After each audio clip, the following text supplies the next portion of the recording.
2025 को हम लोगों ने जो तिथि तय किया था कि आज की लड़ाई जो होगी आर पार की लड़ाई होगी, यानी सरकार के लिए चुनौती होगी।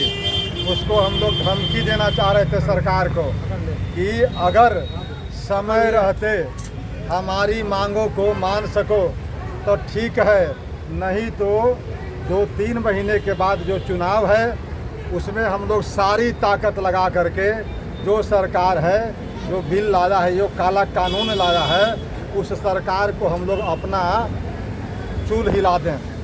इसी संकल्प के तहत हम लोग इस प्रचंड गर्मी में भी मात्र 4 दिन का सत्र था।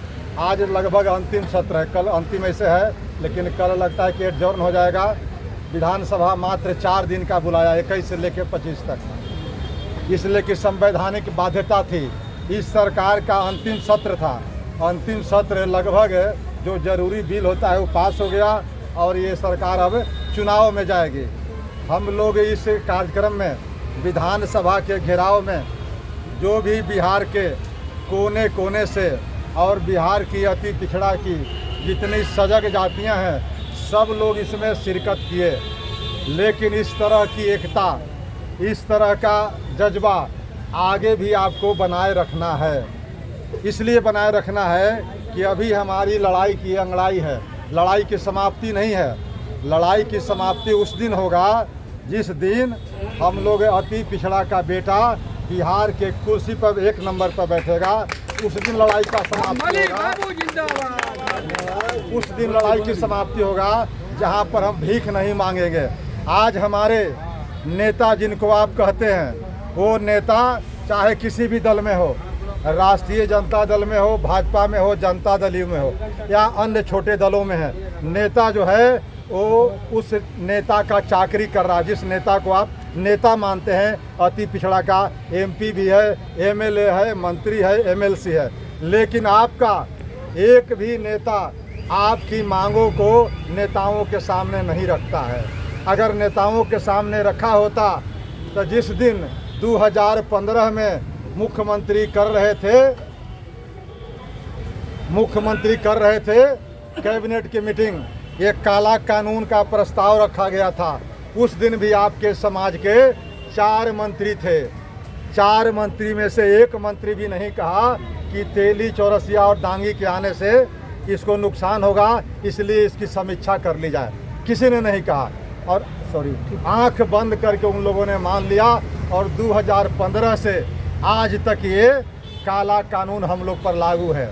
लेकिन इस कानून के बनने से कितनी नुकसान हो रही है, चाहे वह पंचायती राज का चुनाव के बाद हो, चाहे नगर निकाय की बात हो, या बिहार में नौकरियों की बात हो, चाहे एडमिशन की बात हो, चाहे जननायक छात्रावास में रहने का सवाल हो, सब जगह बड़ी संख्या में ये 3 जातियां जो है, नीतीश के अति पिछड़ा, वो भारी संख्या में 111 जातियों को एक तरह से निगल गया है, हकमारी कर रही है। लेकिन हमारे नेता और हमारे बहुत सारे प्रबुद्ध लोग भी हाथ पर हाथ धरे बैठे हैं। इसलिए हम लोगों ने विरोध का स्वर उजागर किया।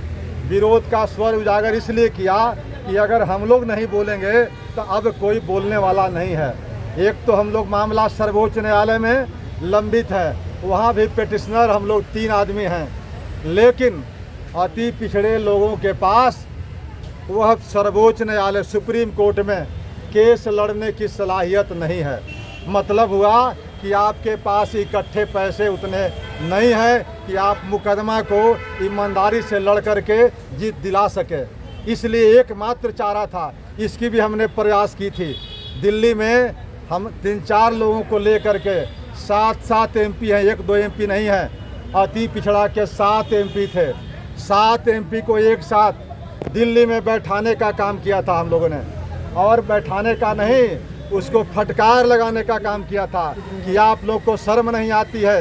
एक सुप्रीम कोर्ट का केस लड़ने के लिए 1 एमपी काफ़ी था, लेकिन 7 एमपी मिल करके भी एक मुकदमा हमारी नहीं लड़ी जा रही है। दूसरे तरफ तांती ततमा का जो गया था शेड्यूल कास्ट में, उसको 2015 में वही मामला था, लेकिन आज से 6 महीना पहले ताती ततमा सर्वोच्च न्यायालय से दलितों ने जीत लिया और उसको वहाँ से दलित से हटाया गया और फिर अति पिछड़ा में डाल दिया गया।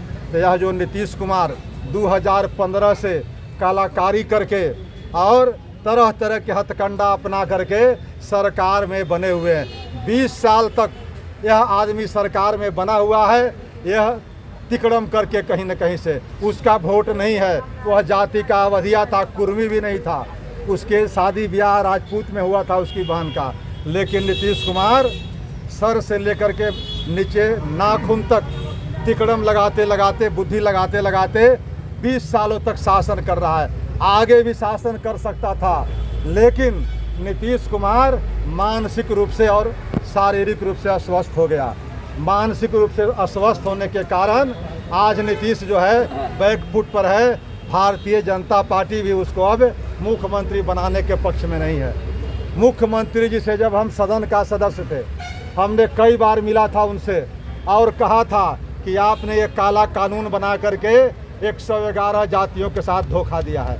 मुख्यमंत्री ने कहा था कि हमसे गलती हो गई है, हम क्षमा मांगते हैं। हाथ जोड़ करके नीतीश कुमार ने क्षमा मांगा था, लेकिन आज तक क्षमा मांगने के बावजूद वह काला कानून वापस नहीं लिया।